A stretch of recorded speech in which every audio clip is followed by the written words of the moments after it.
Hey everyone, welcome back to our channel. We're the Dawnties. My name's Rochelle. Who am I? They're yelling at you because they want you to say it. They do. I hear them. You hear them?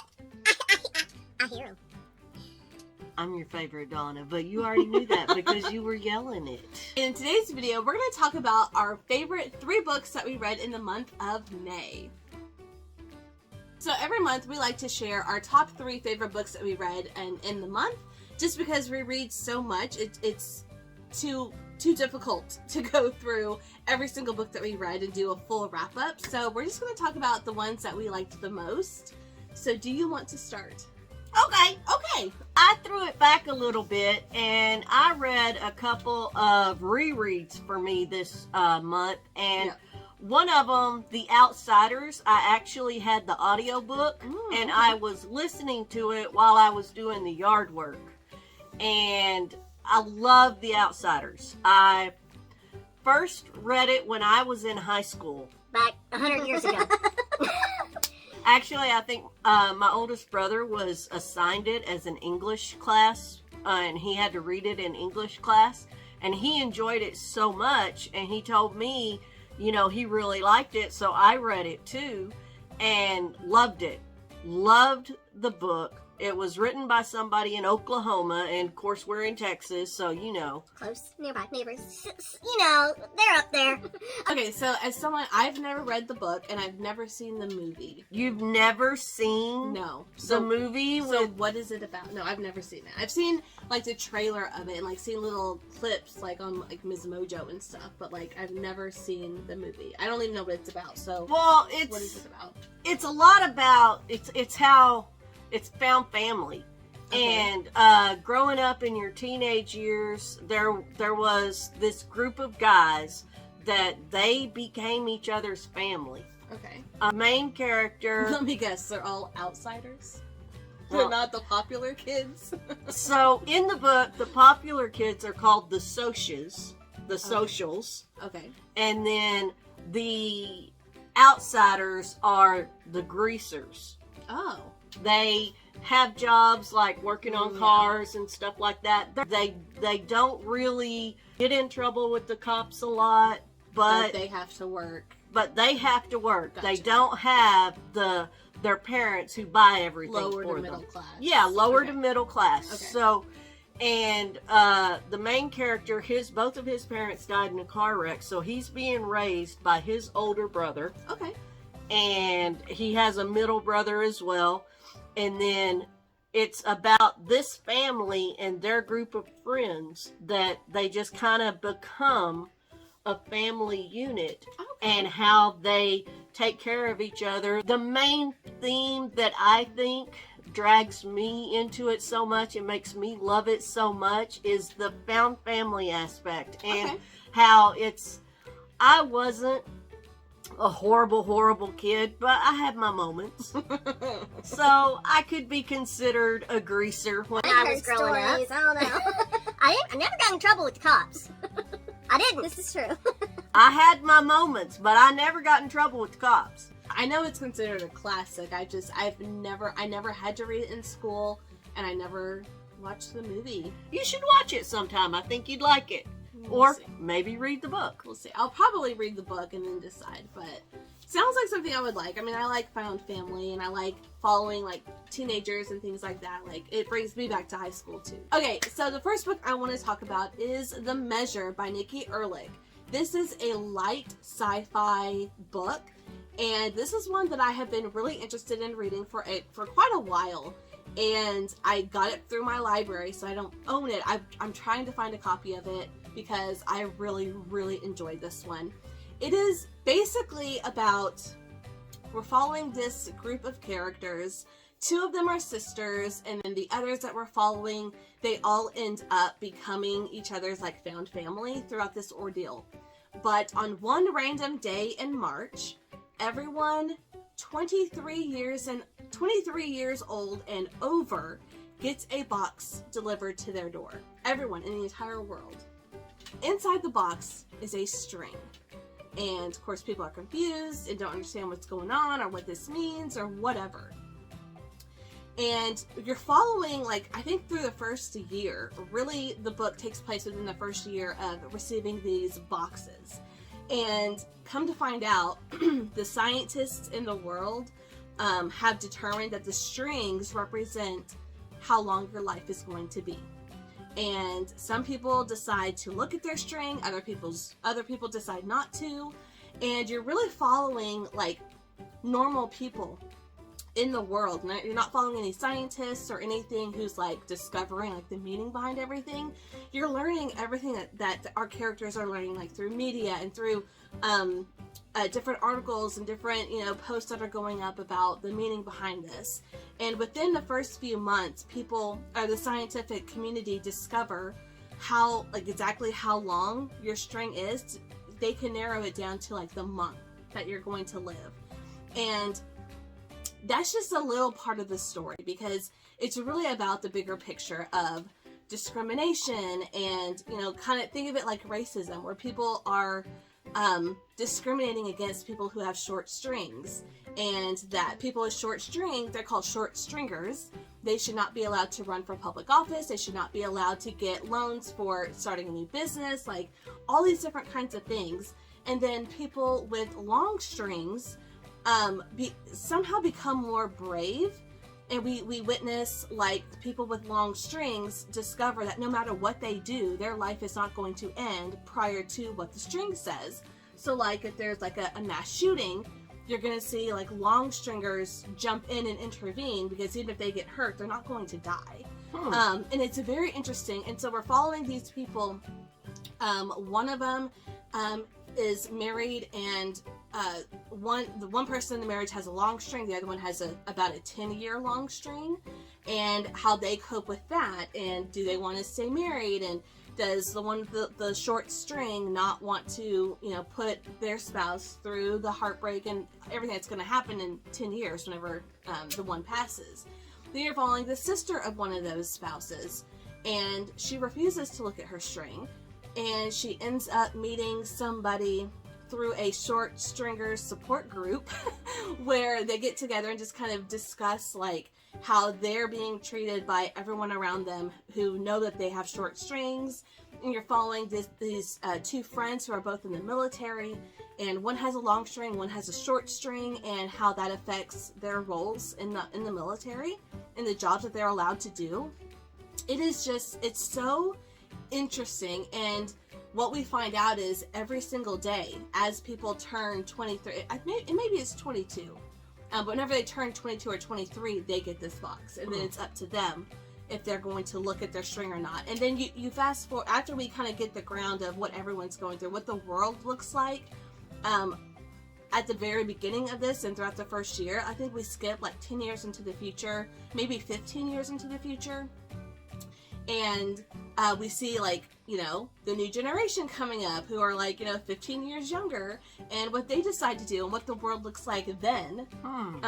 You know, now that it's not new, it's like, it's just a thing of life, and people deciding, having that freedom to not look at their string if they don't want to, and not having to share with the world what their string length is, because that's going to determine like what they can and can't do in life. Like it was so interesting, and I loved following the characters that we follow and how they all become connected in this world and through this, I don't know, epidemic, or I don't know what to call it, but it is so good. It is a lengthier book.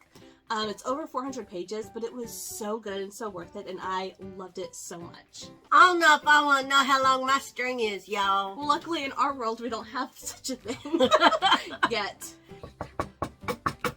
Wood. Glass. Wood. There you go. Keeping it back to the rereads, so I also listened to The Color Purple, and that's just a classic. It really is. Of course, the movie, this is my second or third time to read this book. We've also seen it on, well, stage, on Broadway stage. On stage. It wasn't Broadway because it was just Dallas Community Theater. It was a traveling Broadway production of the show. The traveling Broadway production Yes. of The Color Purple. But Yes. it's just a classic, and it's just, so good. it's going to be one of my favorites because I really enjoyed that one. People who don't know what it's about, where you been? It's the color purple. Well, it is old. I mean, it's an older story. It's just about growing up black in the South. We're in kind of like Jim Crow times, I guess. Jim Crow's not really mentioned in it, but it's just about how after slavery, how the black community is getting on, how they're surviving, how they live. And there's a lot of abuse. Oh, yeah. There's a lot of abuse in it, but it's so good, though. it is. It's Such very a good story. And it's a classic for a reason. Mm-hmm. And yeah, like she said, like, if you haven't seen the movie, I mean, Oprah Winfrey's in it. Mm-hmm. The stage production, the book, I actually had to read the book in college, and that was the first time I ever read it. But I have seen the movie, we've seen the stage show. It's just a classic. It is good. It's difficult to read. It is. Because it's real life. It's really what happened. It's really how they lived. Yeah. And it's heartbreaking. It is. But it's good. But it's a good one. It's a good story. I think it's good to know how it really was. Right. It's a classic, but I guess it would be considered like historical fiction. Mm-hmm. But it's good. So I'm kind of debating on which book I want to talk about, but I think I'm going to go with a new release, and it is called Yellowface by R.F. Kuang. Now, this is the first book I've read by this author.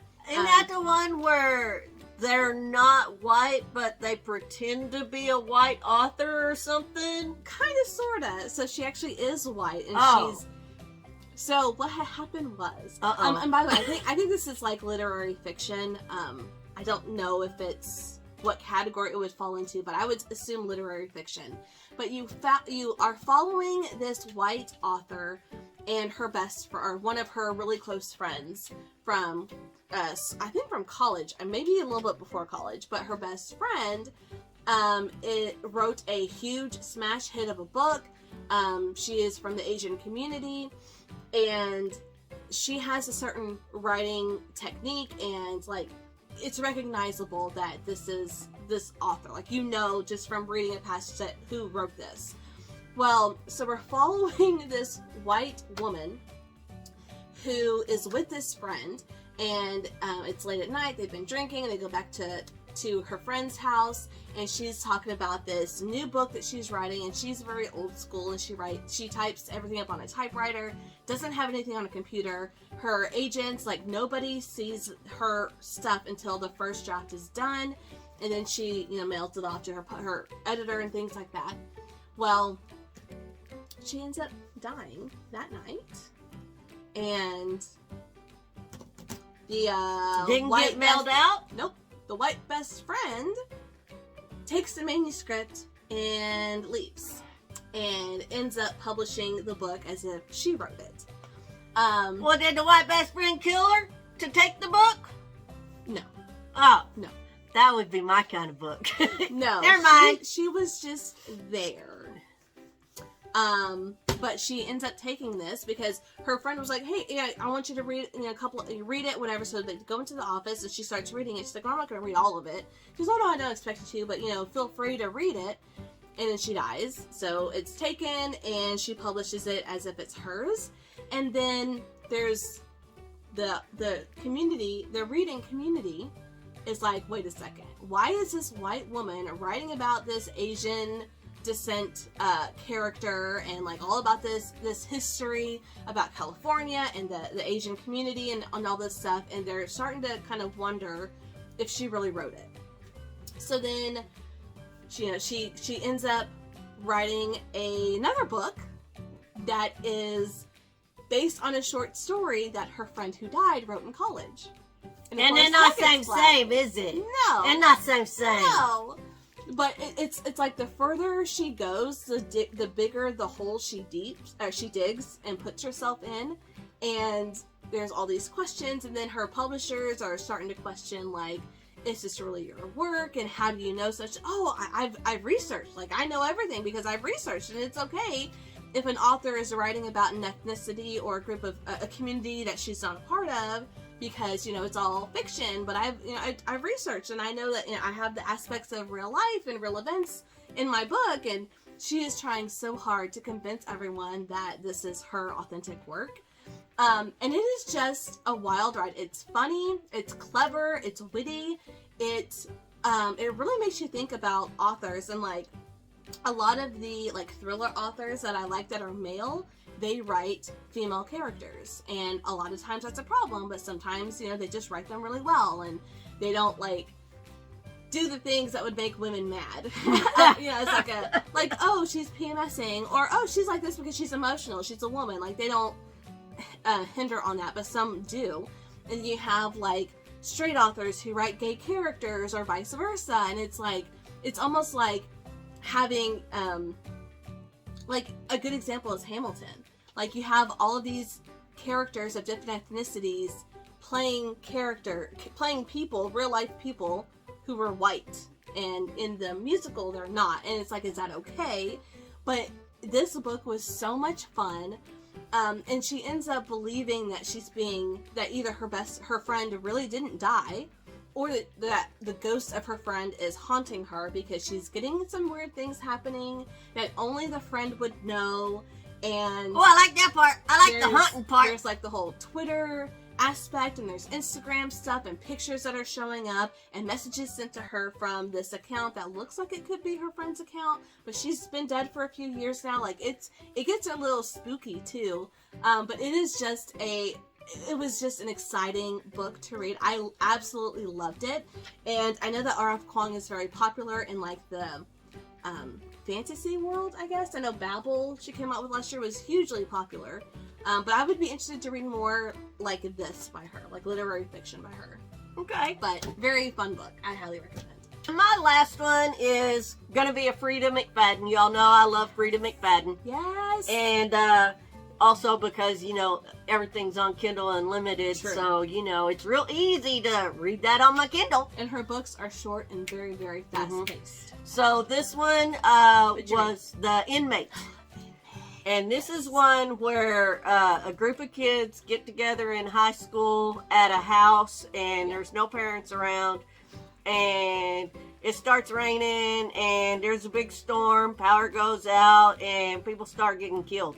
So all these kids start getting killed at this one house, and 3 of them end up surviving. One of them ends up going to jail for killing the rest of them. One of them, the other 2 basically put this guy away, saying he's the guy that did it. Yeah. And the girl that survived goes off, goes away. She doesn't want to have anything. I'm done. I'm leaving.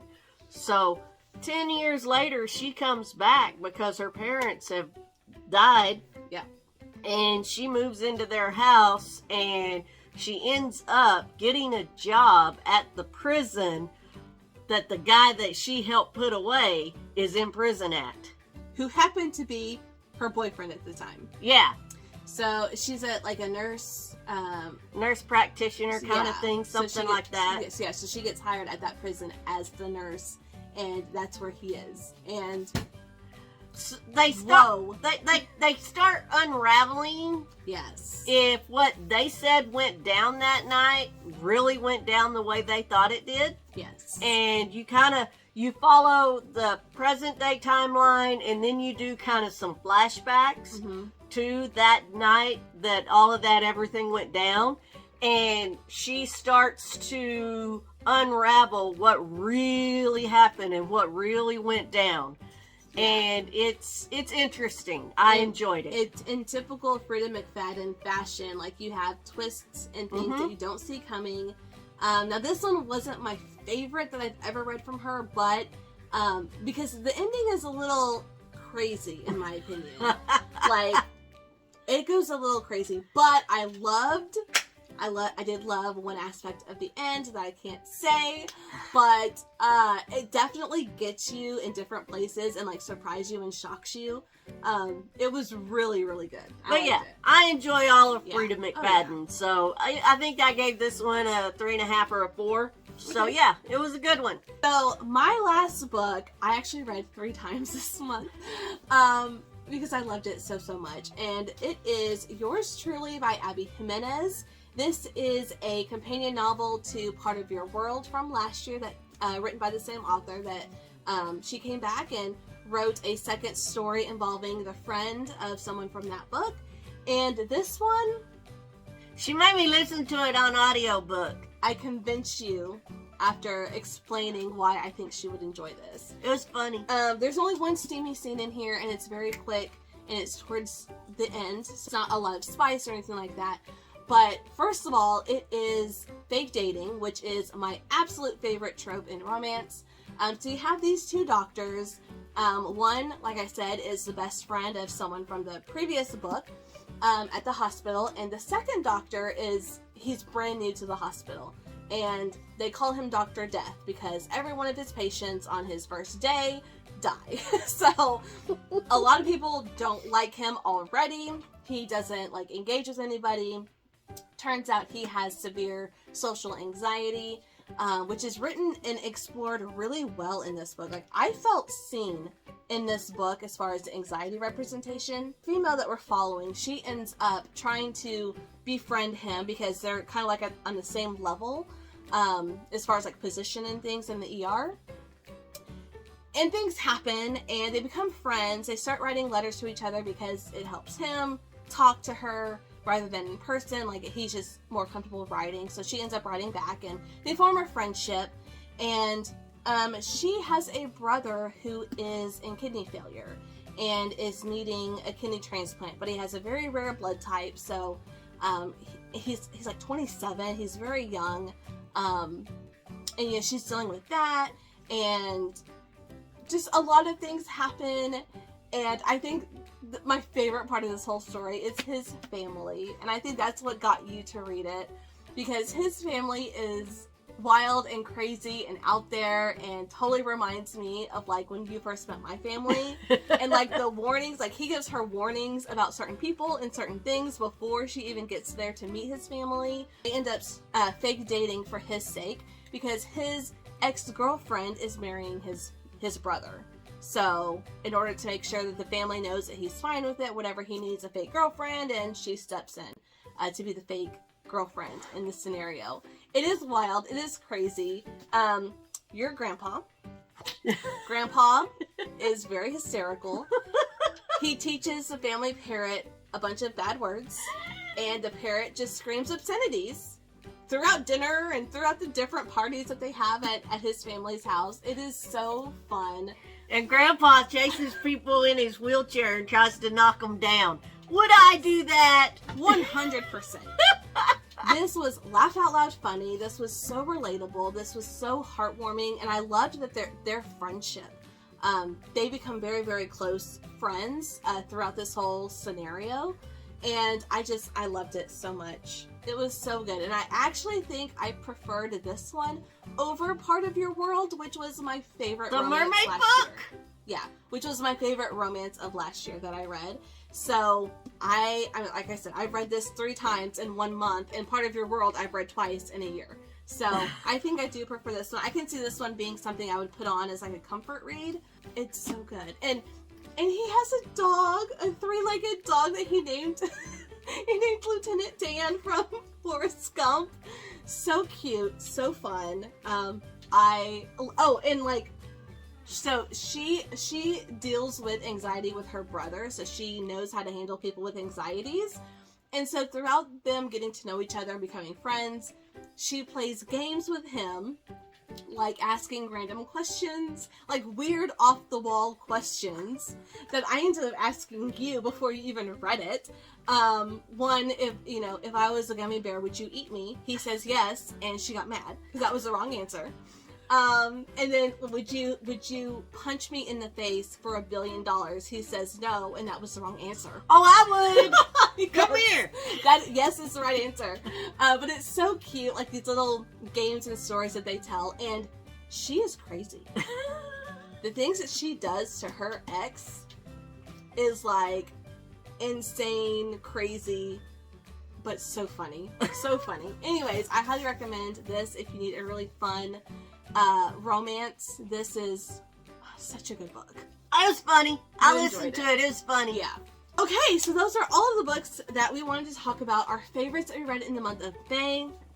Leave a comment down below. Let us know what your favorite book was that you read in May, or if you've read any of these, let us know what you thought about them. And if you have any recommendations for us, definitely leave them down below. Do you have like an old favorite that you reread, like The Outsiders or The Color Purple for me? Let us know all of that. But that's going to do it for us today. Thank you guys so much for watching, and we'll see you in our next video. Bye.